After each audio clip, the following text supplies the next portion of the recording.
All right, so we're back and ready to dive into part 3 of the FrandsenFiles Compendium. This time we're taking on entries 21 through 30. And let me tell you, it's a wild ride. It really is. This guy just goes from like alien encounters to Bigfoot, then bam, super personal deep dives, all in like just a few entries. Yeah, he does not hold back. And that's what makes it so interesting to read. So we're starting with entry 21, where Dakota takes us back to his hometown, Murtaugh, Idaho. Yeah, and it's more than just a trip down memory lane, you know? He kind of paints Murtaugh as like his paranormal training ground. Do you remember those weird orbs he saw at 8 years old during a school Christmas program? Oh, yeah.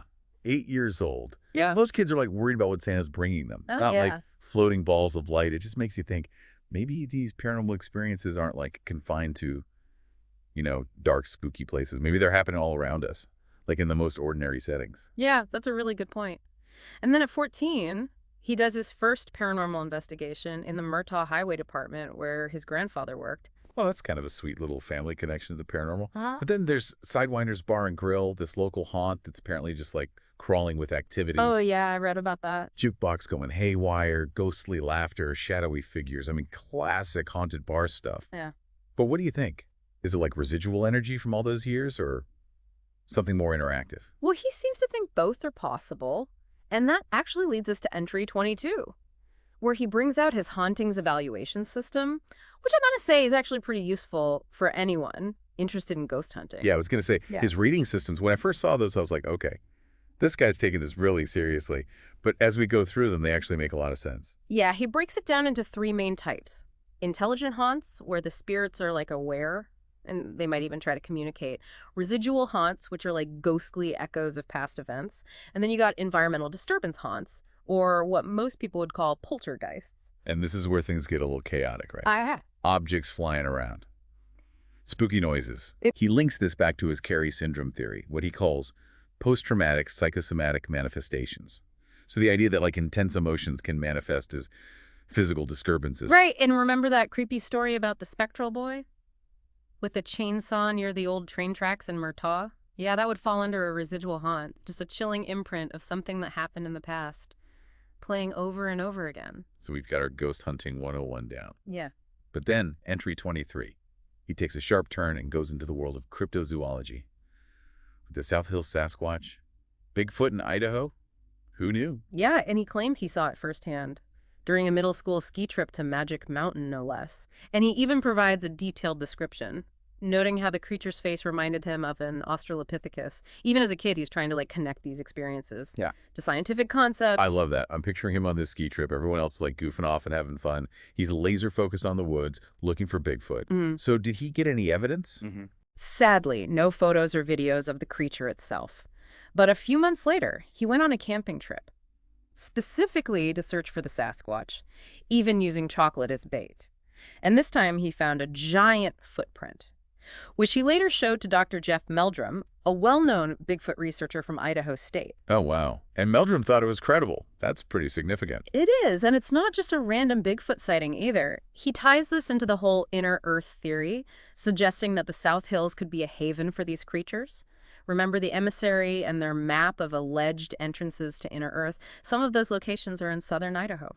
Okay, so we've got hauntings, we've got Bigfoot. What else could there be? Nessie, of course. Entry 24 takes us to Scotland for the Loch Ness Leeming. Of course, and who else would get a Nessie sighting but Dakota Frandsen? He's on a tour bus with his former psychology teacher, laser focused on the water, and boom, there it is. Oh, I bet camera at the ready. What did he see? He describes seeing these large shadows in the water.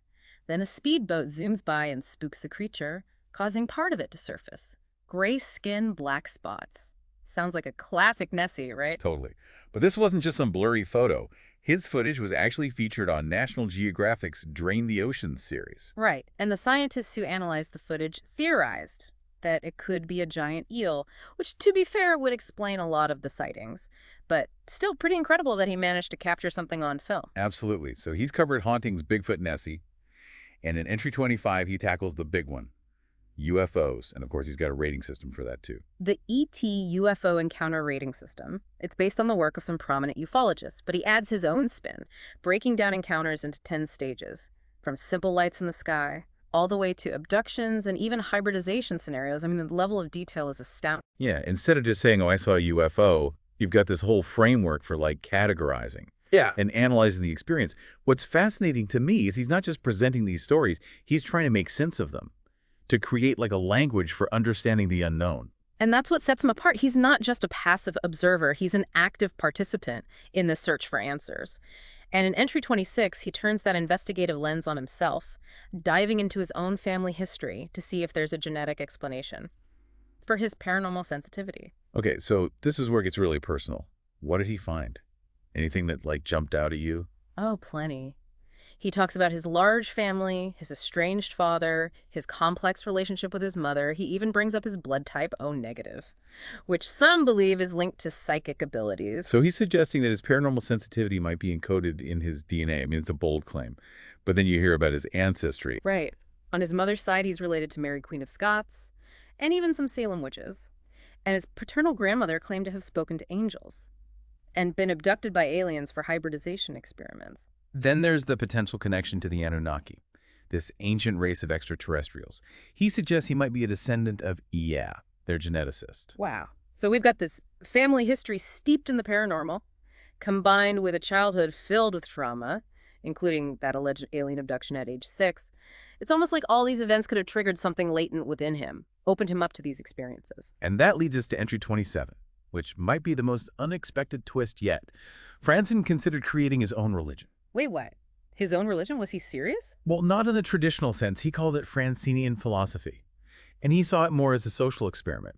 He wanted to turn his own life into a set of allegorical teachings, like modern-day parables, and see how people responded. So he's essentially studying how belief systems are built, how Yes. easily people can be swayed, especially in the realm of the paranormal where proof is often so elusive.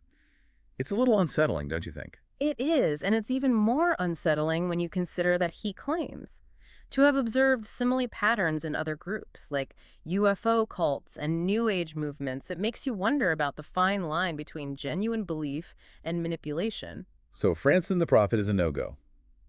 But then in entry 28, he dives into the world of fiction with his series, The Ones Who Walk All Worlds. And this is where it gets meta. He's taking all these paranormal experiences, the alleged past lives the cosmic battles, and weaving them into a fictional narrative. But it's more than just entertainment. He claims to have embedded predictions into the story using psychic techniques. He even predicted his own death. Stabbed through the heart, apparently. Not a pleasant thought. Okay, maybe let's move on to something a little lighter. What about entry 29? This one showcases a different side of Frandsen. He used AI to produce music and released it under the name Starlight Amnesia, challenging people to guess if it was created by a human or a machine. So was it any good? Apparently, yes. Most people were fooled. It's a testament to how sophisticated AI music generation has become. And it raises some interesting questions about the future of creativity. Are we heading toward a future where art is outsourced to machines? Or could AI become like a tool for collaboration? A way for artists to push the boundaries of what's possible? It's a fascinating thought, and it speaks to this idea that Frandsen is constantly pushing boundaries, blurring lines, and challenging us to think differently. Which brings us to entry 30. And this one is a real mind-bender. He's investigating the idea that artists' imaginations can actually bleed into reality. He calls it psychic creative anomalies, and he's using his own series, The Ones Who Walk All Worlds, as a testing ground. Wait, so he's trying to will his fictional world into existence? In a way, yes. The idea is that creative intent, especially when fueled by strong emotions or maybe even psychic ability, could potentially ripple out into the real world. He claims to have already seen some evidence of this, with certain events from his stories seemingly playing out in his real life. Okay, that is both incredibly cool and utterly terrifying. It really makes you question the nature of reality. If our thoughts and imaginations can shape the world around us, what does that mean for our understanding of free will, of cause and effect? It's a question that philosophers have been grappling with for centuries. But now with Frandsen's work, it's taking on a whole new dimension. We're not just talking about abstract concepts anymore. We're talking about tangible evidence, about the possibility that our inner worlds can shape our outer reality. And that brings us to the end of part 1. I don't know about you, but I need a moment to process all of this. It's a lot to take in. We've gone from haunted bars and Bigfoot sightings to alien encounters and the potential for psychic reality manipulation. It's clear that Frandsen is a man on a mission, driven to understand the unknown, even if it means digging into his own trauma and family secrets. And what's striking to me is how he's not just passively observing these events, he's actively experimenting, categorizing, theorizing. He's almost like a scientist of the supernatural. He's creating a framework for understanding the paranormal, a set of tools that we can use to navigate our own experiences with the unknown. But the question remains, is any of this actually happening? Or is it all just a story well told? That's the beauty and the terror of the Frandsen Files. He leaves us with more questions than answers. But maybe that's the point. Maybe the journey is more important than the destination. And maybe that's the question we should all be asking ourselves. What would we do if faced with these kinds of events? Would we embrace the mystery or run from it? Those are some heavy questions, but one's worth pondering. We'll be back in part 2 of our deep dive to tackle even more of the Frandsen Files, exploring entries 28 through 30, and their increasingly complex implications. So buckle up, listeners. The ride's only going to get wilder from here. Picking up where we left off with Frandsen's own fictional series, The Ones Who Walk All Worlds, it's in entry 28. It's kind of like he's wrestling with this question of whether our imagination can, actually influence reality. It's almost like he created this fictional space to explore these ideas that are, too big, too strange for just, the compendium entries. Yeah, it's like he's building a whole other world. But not just for entertainment. He's claiming to embed actual predictions into the story, using psychic techniques, even predicting his own death by stabbing.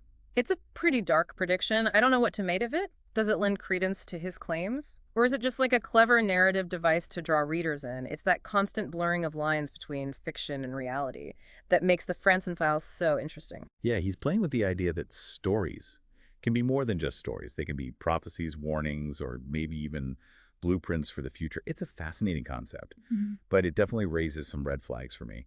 I get your skepticism, but think about the power of stories throughout history. Myths, legends, religious texts.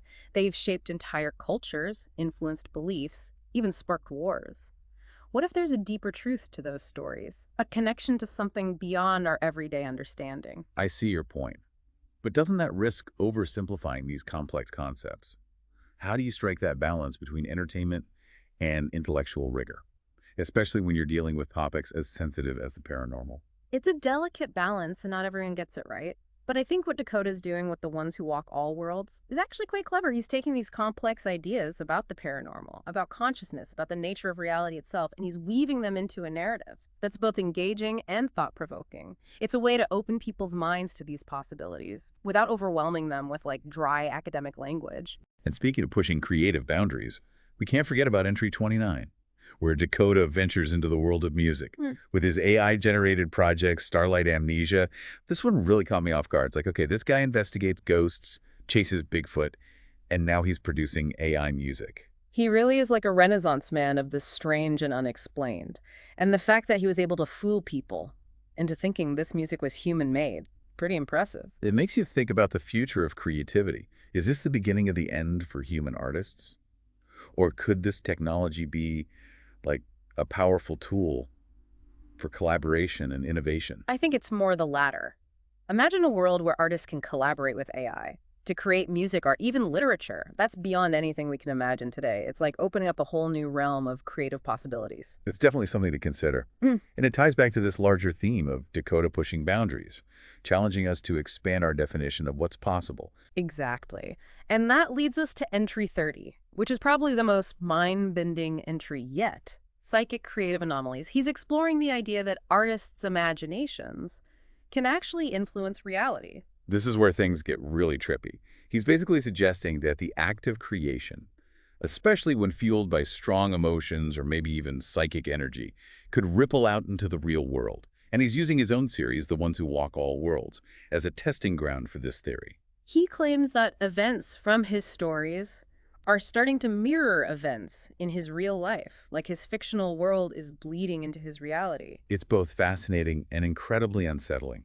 What if we're all just living in a giant shared dream? What if our collective imagination is shaping the world around us? It's a question that's been pondered by philosophers and mystics for centuries. But now with Dakota's research, it's taking on a whole new level of urgency. He's not just theorizing about this, he's actively experimenting with it, pushing the boundaries to see what's possible. So we made it through 30 entries of the Frandsen Files. What's the biggest takeaway for you? What stands out? The sheer breadth of his curiosity. He's not just a paranormal investigator. He's a storyteller, A researcher, an artist, a philosopher. He's constantly seeking connections between seemingly disparate fields, weaving together science, mythology, history, personal experience, even pop culture. He's a modern-day Renaissance man of the strange and unexplained. Exactly. And what's remarkable is his willingness to be vulnerable, to share his own struggles, his traumas, his doubts. He doesn't pretend to have all the answers. He's on a journey, and he's inviting us to come along for the ride. And that's what makes the Frandsen Files so compelling. He's not just telling us about the paranormal, he's inviting us to explore it alongside him, to question our own assumptions, to embrace the mystery. And that's the key, isn't it? Embracing the mystery. Because in a world that often feels predictable and mundane, the Frandsen Files offers a glimpse into something bigger, something more profound. It reminds us that there's still so much we don't know. And maybe that's okay. Maybe the not knowing is where the real magic lies. Perhaps. But as we delve into the remaining entries of the compendium, we have to keep reminding ourselves to stay open-minded, to question everything, and to be prepared for the unexpected. Because with Frandsen, the only thing we can be sure of is that things are about to get even weirder. That they are. And as he continues to peel back the layers of reality, we have to ask ourselves, are we ready to face what lies beneath? So here we are wrapping up part 3 of our Frandsen Files deep dive. And I'm left with this feeling of, I don't even know what to call it, excitement, unease. It's like he's opened this door to a whole other reality. And I'm not sure I'm ready to walk through it. I know exactly what you mean. It's that feeling of like standing at the edge of the unknown. And with Dakota, the unknown is vast. He'll take you from like these really grounded, tangible things like footprints, photographs, recordings, and then just seamlessly transitions into talking about, consciousness, past lives, multiverses. It's wild. It really is. It's like he's trying to create a whole new language for understanding the world, which is fascinating. Right. And think about it. He's not just like presenting evidence. He's crafting this framework for how to interpret it. Like you take his hauntings evaluation system, for example. It's a way to make sense of these experiences, to categorize them, to analyze them. Even if you don't believe in ghosts, it's almost scientific. Yeah, it's a very structured approach to something that's so intangible. Exactly. And that's what makes his work so compelling. He's not afraid to ask these like big questions, even if the answers are really hard to find. And he's always pushing the boundaries of what we consider real. And he doesn't shy away from making himself vulnerable. Like he lays it all out there, his traumas, his doubts, his failures. It's like he's saying, look, I'm not perfect. I'm just trying to figure this out just like you are. Yeah, and that's what makes him so relatable. Even when he's talking about stuff that seems completely outlandish, he's not like some distant guru on a mountaintop. He's just a guy who stumbled into this extraordinary world. And he's trying to make sense of it the best way he knows how. He is. And he's inviting us along for the ride. Which takes us to some pretty unexpected places. I mean, who would have thought that a deep dive into the paranormal would lead us to a discussion about AI music? Right. Like, come on! Well, it just shows how curious he is. His willingness to explore anything. That might help him understand the universe better.